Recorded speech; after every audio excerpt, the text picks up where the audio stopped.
अच्छा बेटा, last video में हम लोगों ने ये चीज़ डिस्कस करी थी कि reaction of metals with water and steam. ठीक है, तो हम लोगों ने ये चीज़ डिस्कस करी थी कि उनके रिएक्शंस के हम लोग इक्वेशंस किस तरह से बनाते हैं। अब जो ये वाले लेक्चर है ना, इसके अंदर हम लोग ज़रा देखेंगे कि displacement reaction between metal and metal oxides किस तरह से होता है, और displacement reaction between metal and aqueous metal salts किस तरह से होता है। ठीक है, अच्छा, दोनों की ट्रिक्स बहुत सिंपल है। इनकी भी इक्वेशंस के अंदर आपको नंबरिंग वंबरिंग करने की ज़रूरत नहीं है, बस हमें थोड़ी सी एक चीज़ देखनी है, हम लोग ज़रा देख लेते हैं। ठीक है, अच्छा, अब इन सवालों के लिए, इन इक्वेशंस के लिए ना, you will need a reactivity series. ठीक है, तो ये रिएक्टिविटी सीरीज आपको मेरे नोट्स के फर्स्ट पेज पे भी मिलेगी, और यहाँ पे आपको एसिड्स वाले चैप्टर के अंदर भी मिलेगी। तो ये हमारे पास रिएक्टिविटी सीरीज है, और एज मेंशन्ड अर्लियर मैंने आप लोग को बताया था कि ये सबसे हाईली रिएक्टिव है। ठीक है, ये हाईली रिएक्टिव है। जो सबसे ऊपर होता है सबसे ज़्यादा रिएक्टिव होता है, और जो सबसे नीचे होता है वो लीस्ट रिएक्टिव होता है। ठीक है, तो ये बात हम लोगों ने डिस्कस करी थी लास्ट क्लास में। इंशाल्लाह हम लोग जो है ना इसी के ऊपर काम करेंगे। ठीक है, तो अभी जो हम लोग रिएक्शन देखने वाले हैं ना बेटा,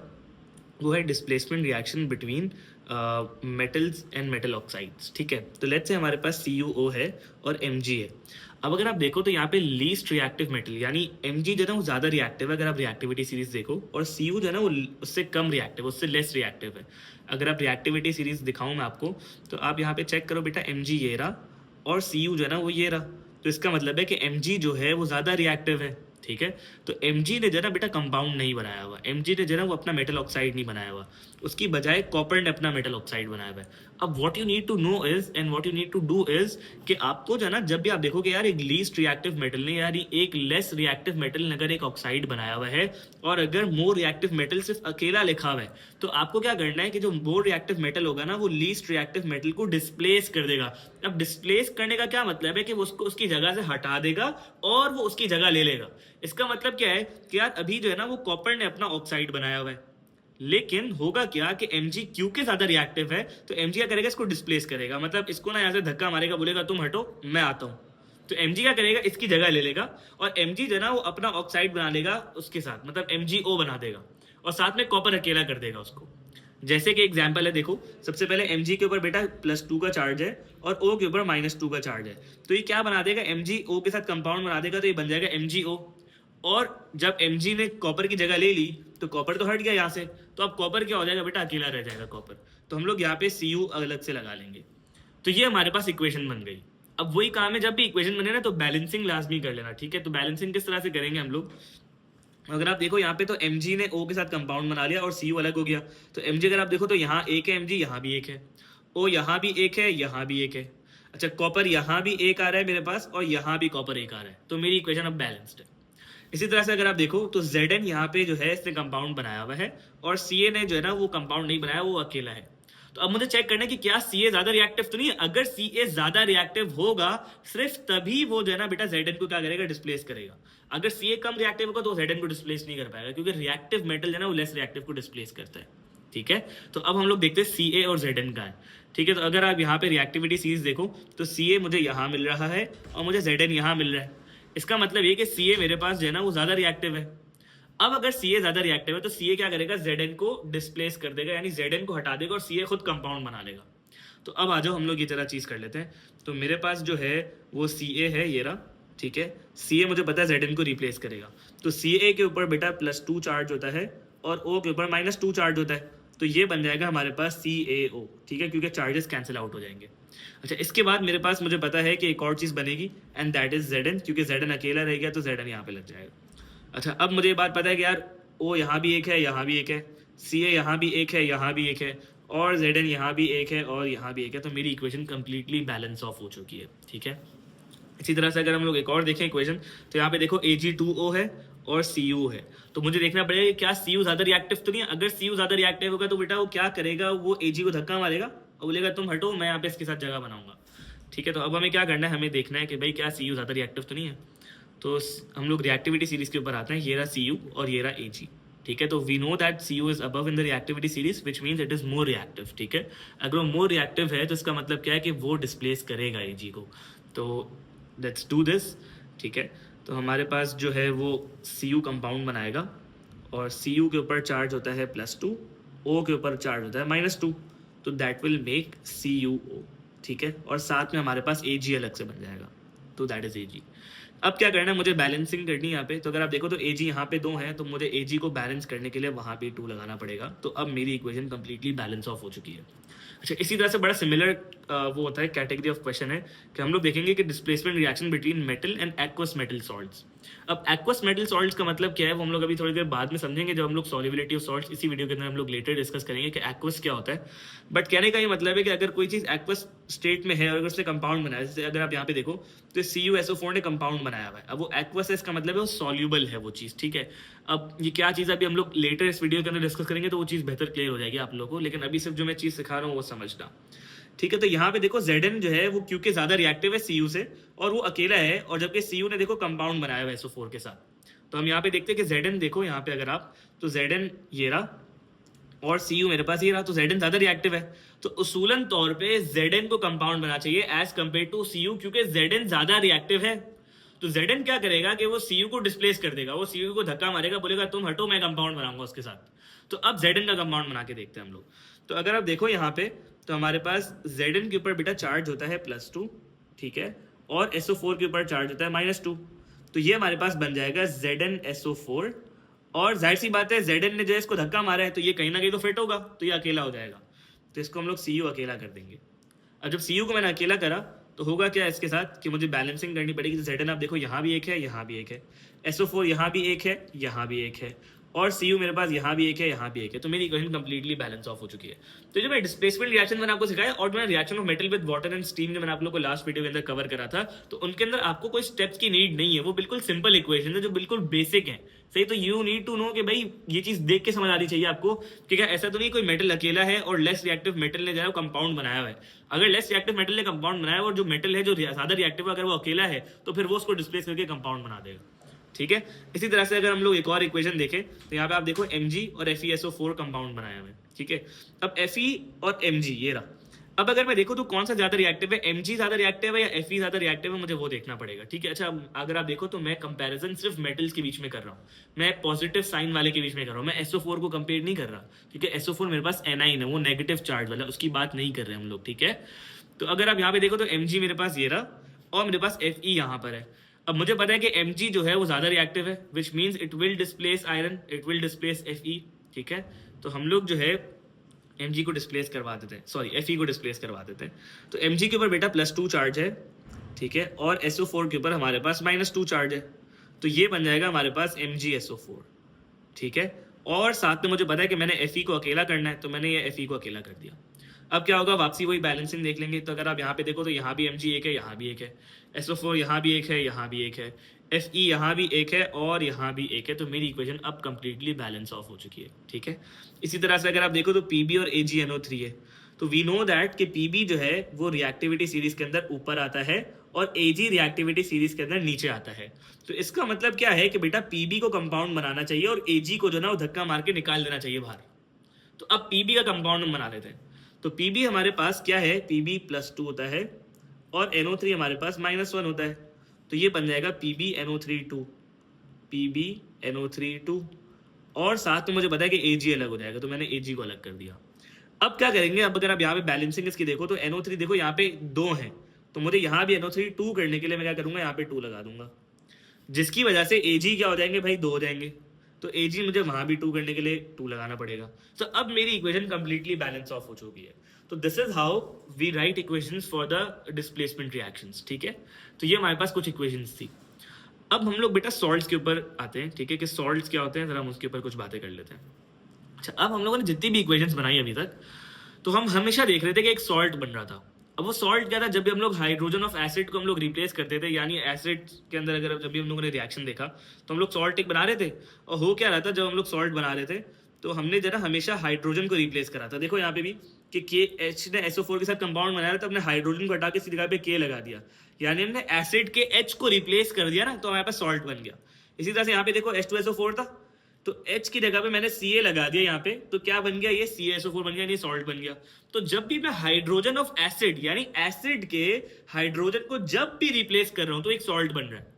यहाँ पे अगर आप देखो तो HCl था, मैंने H हटा के इसका मैंने H हटा के यहाँ पे Na लगा दिया, तो ये NaCl बन गया। तो इसका मतलब क्या था कि मैंने हाइड्रोजन ऑफ एसिड को रिप्लेस करा और मैंने एक सॉल्ट बना दिया। तो सॉल्ट की डेफिनेशन क्या हो गई? Compound formed when the hydrogen of acid is replaced by metal. जब हाइड्रोजन ऑफ एसिड को हम लोग मेटल से रिप्लेस कर देते हैं तो ये मेरे पास एक सॉल्ट हो गया, ठीक है। तो ये बात तुम्हें समझ आ गई सॉल्ट क्या होता है। अब सॉल्ट बेटा हमारे पास दो तरह के होते हैं। एक सॉल्ट होता है हमारे पास सॉल्युबल सॉल्ट। सॉल्युबल सॉल्ट का क्या मतलब है? जो कि पानी के अंदर बेटा डिसॉल्व हो जाएगा, ठीक है। तो जब सॉल्युबल कोई चीज होती है ना तो उसके नीचे हम लोग छोटा सा AQ लगाते हैं। AQ का मतलब होता है एक्वस, ठीक है। तो हम लोग AQ उसके नीचे हमेशा छोटा सा स्ट्रेट सिंबल लगाएंगे। इसी तरह से हमारे पास इनसॉल्युबल सॉल्ट वो सॉल्ट होते हैं जो कि पानी के अंदर डिसॉल्व नहीं होते और वो क्या फॉर्म करते हैं बेटा? एक प्रेसिपिटेट फॉर्म करते हैं। प्रेसिपिटेट मैंने आप लोग को लास्ट वीडियो के अंदर भी बताया था कि प्रेसिपिटेट वो चीज होती है जो कि क्लाउडी मिक्सचर होता है। क्लाउडी मिक्सचर का क्या मतलब है कि वो जो है वो आपके पास एक ऐसा मिक्सचर फॉर्म कर देगा, जैसे अगर आपने अगर बीकर यूं रखा है और मैं यहां से चेक कर रहा हूँ बीकर को, तो मुझे जरा समझ नहीं आएगा, मुझे उसके थ्रू दिखेगा नहीं, बीकर के थ्रू।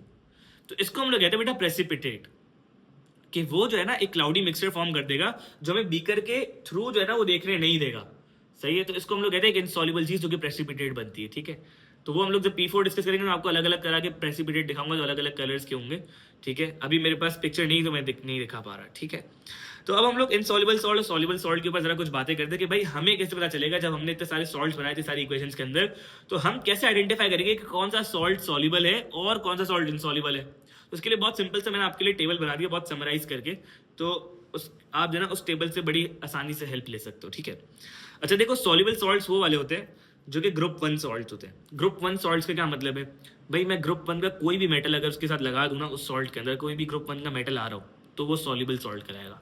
जैसे कि ग्रुप 1 में अगर आप देखो ना पीरियोडिक टेबल अगर मैं आपके साथ में खोलूं तो ग्रुप 1 वाले ये रहे Li Na K Rb CS Fr फेचियम वगैरह। तो ये जितने भी मेटल्स है ना, ये मैं किसी के साथ भी लगा दूं, ये मैं किसी के साथ भी लिटरली लगा दूं ना, तो ये क्या हो जाएगा, ये जो है ना हमारे पास सॉल्युबल सॉल्ट बनाएगा हमेशा, ठीक है।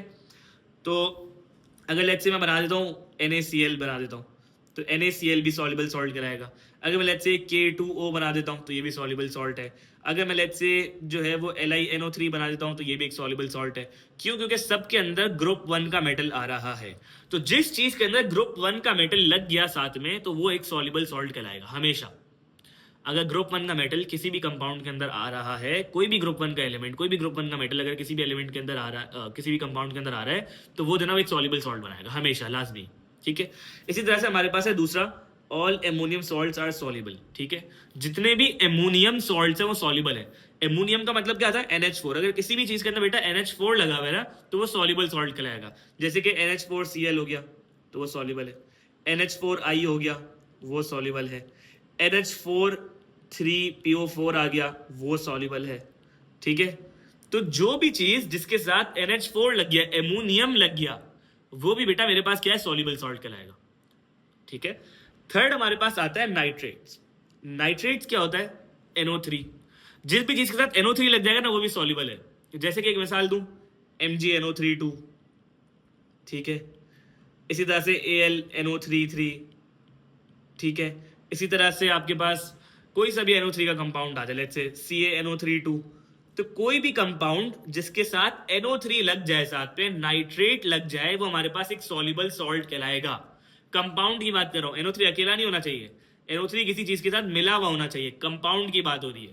तो अगर कोई भी चीज जिसके अंदर नाइट्रेट यानी NO3 लगा हुआ है तो वो हमारे पास सॉल्युबल कहलाएगी, ठीक है। इसी तरह से हमारे पास चौथा क्या है? सल्फेट्स। जितने भी सल्फेट्स हैं वो सॉल्युबल है, लेकिन उसकी 3 एक्सेप्शन है। पहली एक्सेप्शन ये है कि अगर सल्फेट के साथ Ca लग गया यानी कैल्शियम सल्फेट बन गया, CaSO4 हो गया, तो फिर वो इनसॉल्युबल कहलाएगा, ठीक है। अगर सल्फेट के साथ Ba लग गया यानी BaSO4 बन गया तो वो भी इनसॉल्युबल कहलाएगा। और अगर सल्फेट के साथ Pb लग गया तो वो भी इनसॉल्युबल कहलाएगा, यानी CaBaPb। सल्फेट के साथ अगर CaBa या Pb लग गया तो वो इनसॉल्युबल कहलाएगा। Rest of the sulphates are all soluble, ठीक है। तो अगर मैं सल्फेट से कोई और चीज लगाता हूं, लेट्स से मैं Na2SO4 बना दूं उसको, ठीक है। अगर मैं जो है ना वो MgSO4 बना दूं तो ये सारे सॉल्युबल है, ये सॉल्युबल है। लेकिन शर्त ये कि भाई इसके साथ CaBa या Pb नहीं होना चाहिए। अगर CaSO4 बन गया तो फिर वो इनसॉल्युबल है, ठीक है। अगर BaSO4 बन गया तो वो इनसॉल्युबल है, ठीक है। तो शर्त क्या थी कि भाई अगर सल्फेट है तो वैसे तो सारे सल्फेट सॉल्युबल हैं, लेकिन अगर उसके साथ आपने Ca लगाया या आपने Ba लगाया या आपने Pb लगाया, यानी कैल्शियम बेरियम लेड कोई भी 3 लगा दिए, तो इसका मतलब क्या हो जाएगा कि वो इनसॉल्युबल चीज के अंदर कन्वर्ट हो जाएगा, ठीक है। अच्छा, फिर हमारे पास आते हैं सॉल्युबल सॉल्ट के अंदर एक और हेलाइड्स। हेलाइड्स यानी हैलोजेंस। हैलोजेंस का मतलब क्या है? जितने भी ग्रुप 7 वाले होते हैं। ग्रुप 7 वाले का मतलब क्या है? कि जितने भी एलिमेंट्स जो ग्रुप 7 के अंदर आते हैं उनको हम लोग कहते हैं हेलाइड्स। ठीक है, तो हेलाइड्स जिसके साथ भी आते हैं, जिस भी चीज के साथ आप हेलाइड लगा दो यानी ग्रुप 7 वाला एलिमेंट लगा दो, वो सॉल्युबल कहलाएगी। जैसे कि इसकी मिसाल ये कि भाई NaCl, तो ऑल्दो इसके अंदर तो Na भी आ रहा है, वो ग्रुप 1 का मेटल है, तो वो तो उसमें से भी सॉल्युबल है। वरना अगर Na नहीं भी आ रहा होता तो Cl लगा हुआ तो ये यानी ये सॉल्युबल है। क्यों? क्योंकि ग्रुप 7 का एलिमेंट साथ लगा हुआ है। ठीक है, अगर मैं बात कर लूं भाई MgCl, ठीक है, MgCl2 की, तो वो भी क्या है मेरे पास एक सॉल्युबल है। क्यों? क्योंकि इसके साथ ग्रुप 7 का एलिमेंट लगा हुआ है। अगर मैं MgF2 की बात करता हूं तो भाई वो भी सॉल्युबल है। क्यों? क्योंकि उसके साथ F यानी MgF2 के अंदर जो F है वो ग्रुप 7 का एलिमेंट है, तो भाई वो भी क्या बनाएगा? इसको सॉल्युबल बना देगा। तो जितने भी ग्रुप 7 के एलिमेंट्स हैं वो सारे क्या करते हैं? एक कंपाउंड को सॉल्युबल बना देते हैं। लेकिन इसके अंदर भी 3 एक्सेप्शन है, जैसे सल्फेट्स के अंदर थी। वो क्या 3 एक्सेप्शन है? कि भाई अगर किसी भी ग्रुप 7 वाले एलिमेंट के साथ Ag लग गया, Hg लग गया या फिर Pb लग गया तो वो इनसॉल्युबल बन जाएगा। जैसे कि अगर मैं बना दूं भाई AgCl, तो AgCl मेरे पास बेटा इनसॉल्युबल है। ठीक है, अच्छा अब इसी तरह से ग्रुप 7 का कोई भी लग सकता है ना। अगर मैं AgI बना दूं फिर ये भी इनसॉल्युबल है। अगर मैं AgF बना दूं तो वो भी क्या है बेटा? इनसॉल्युबल है। तो बात ये, अगर किसी भी ग्रुप 7 वाले के साथ Ag लग जाए, Pb लग जाए या Hg लग जाए तो ये इनसॉल्युबल बन जाएगा हमेशा, लाजमी। ठीक है, लेकिन वैसे Cl सारे वैसे जितने भी हेलाइड हैं, जितने भी ग्रुप 7 वाले, वो सारे सॉल्युबल है except Ag, Hg and Pb। अगर Ag, Hg एंड Pb के साथ अगर कोई भी आपने ग्रुप 7 वाला लगाया तो वो लाजमी इनसॉल्युबल बनेगा। ठीक है, अब आता है हमारे पास बेटा इनसॉल्युबल सॉल्ट्स। इनसॉल्युबल सॉल्ट्स पहला कौन सा है हमारे पास? जितने भी फॉस्फेट्स हैं, फॉस्फेट्स का मतलब है जितने भी कंपाउंड्स के अंदर PO4 आता है वो सारे के सारे इनसॉल्युबल हैं। जैसे कि अगर मैं बात करूं भाई AlPO4, अगर मैं इसकी बात करूं तो ये क्या कहलाएगा बेटा? इनसॉल्युबल। क्यों? क्योंकि इसके साथ क्या आ रहा है? PO4 आ रहा है। ठीक है, अगर मैं बात कर लूं Mg3PO4 की, तो ये भी क्या है मेरे पास? इनसॉल्युबल है। क्यों? क्योंकि इसके अंदर भी क्या आ रहा है मेरे पास? PO4 आ रहा है। तो वैसे तो सारे फॉस्फेट्स इनसॉल्युबल हैं एक्सेप्ट 2 एक्सेप्शंस है। क्या एक्सेप्शन है? पहली एक्सेप्शन ये है कि बेटा इसके अंदर ग्रुप 1 नहीं आना चाहिए। क्यों? क्योंकि बेटा हमने ये बात करी थी कि जितने भी ग्रुप 1 वाले तो सॉल्युबल होते हैं, तो हमने बात करी थी जब भी हम किसी साथ ग्रुप 1 लगा देंगे सॉल्युबल बन जाएगा वो। तो अगर मैंने ग्रुप 1 लगा दिया तो वो तो सॉल्युबल हो जाएगा। तो इस वजह से मैं बात कर रहा हूँ कि भाई फॉस्फेट के साथ अगर ग्रुप 1 लगा दोगे तो वो सॉल्युबल में कन्वर्ट हो जाएगा, तो ग्रुप 1 नहीं लगा होना चाहिए। और दूसरा क्या है भाई? एमोनियम भी नहीं लगा होना चाहिए।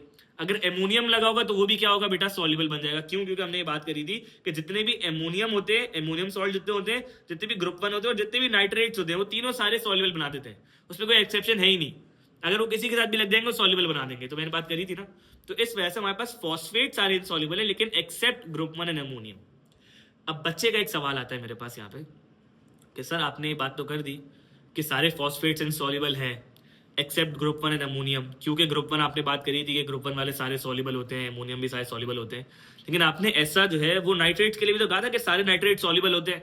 तो यहाँ पे आपने इसकी एक्सेप्शन में नाइट्रेट क्यों नहीं लिखा कि भाई अगर नाइट्रेट लग जाएगा फॉस्फेट के साथ तो वो भी इनसॉल्युबल हो जाएगा? उसका बेटा आंसर बहुत सिंपल है। उसका आंसर ये है कि भाई फॉस्फेट भी नेगेटिव चार्ज वाला है, नाइट्रेट भी नेगेटिव चार्ज वाला है। आपको ये बात पता है कि नेगेटिव नेगेटिव जो है वो बॉन्ड नहीं बनाएगा बेटा। तो जब नेगेटिव नेगेटिव बॉन्ड नहीं बनाएगा तो बस की बात ही नहीं कर रहा अभी आपसे। तो इस वजह से मैंने नाइट्रेट की एक्सेप्शन लिखी ही नहीं।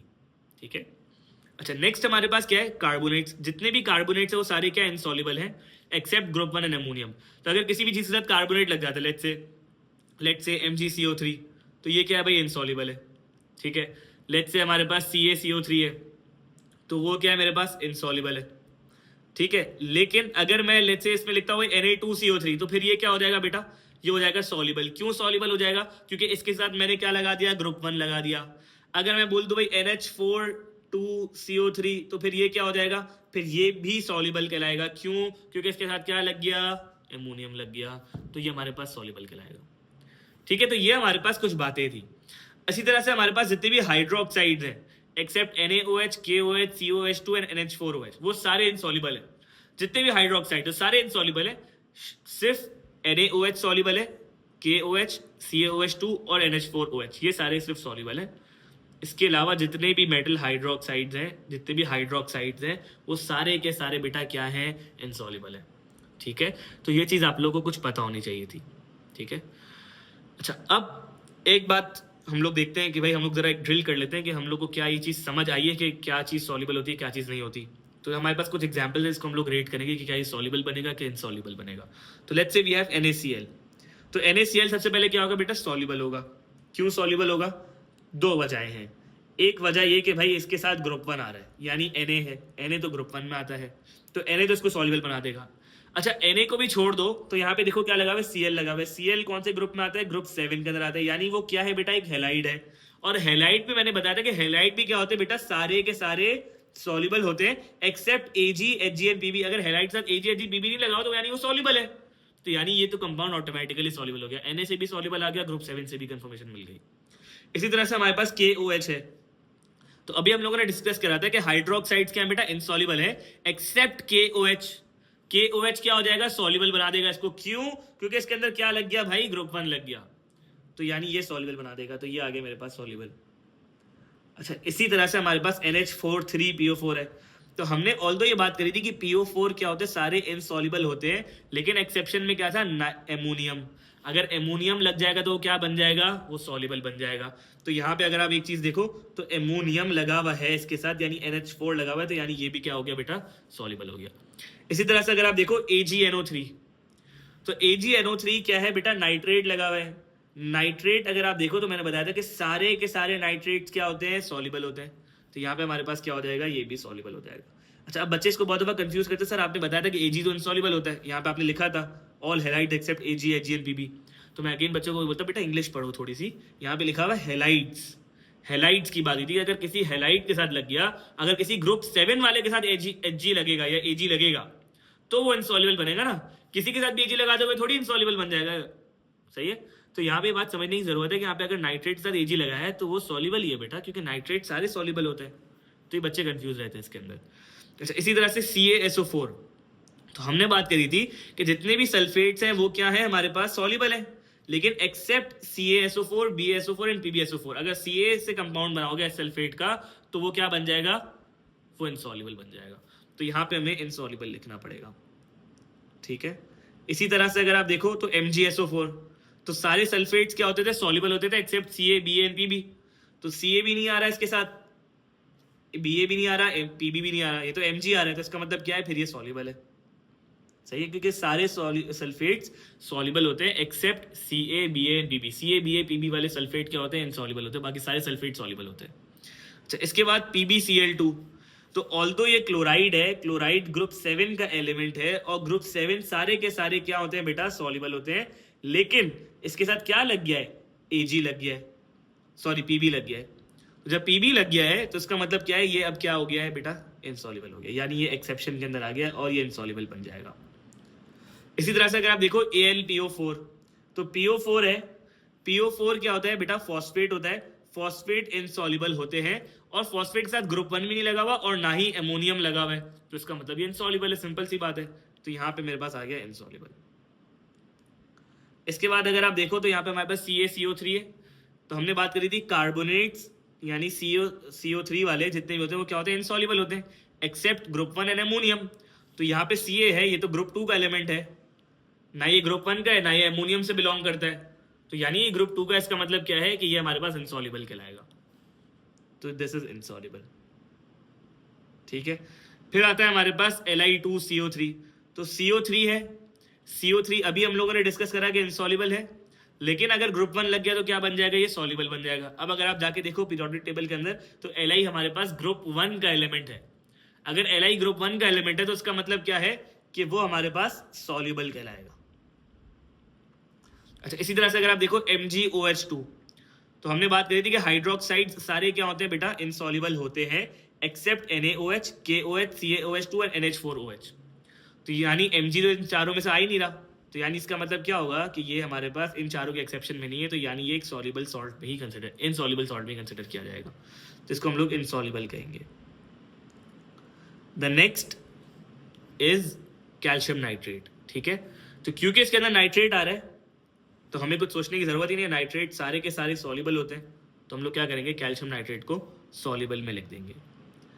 तो this was all about solubility of salts. इंशाल्लाह नेक्स्ट वीडियो के अंदर बेटा हम लोग आयनिक इक्वेशंस कवर करेंगे, लेकिन for that you need to know this table, ठीक है। आपको ये टेबल फिंगर टिप्स के ऊपर होनी चाहिए कि कौन सी चीज़ सॉल्युबल है, कौन सी चीज़ इनसॉल्युबल है। This is really really important, ठीक है। Thank you so much.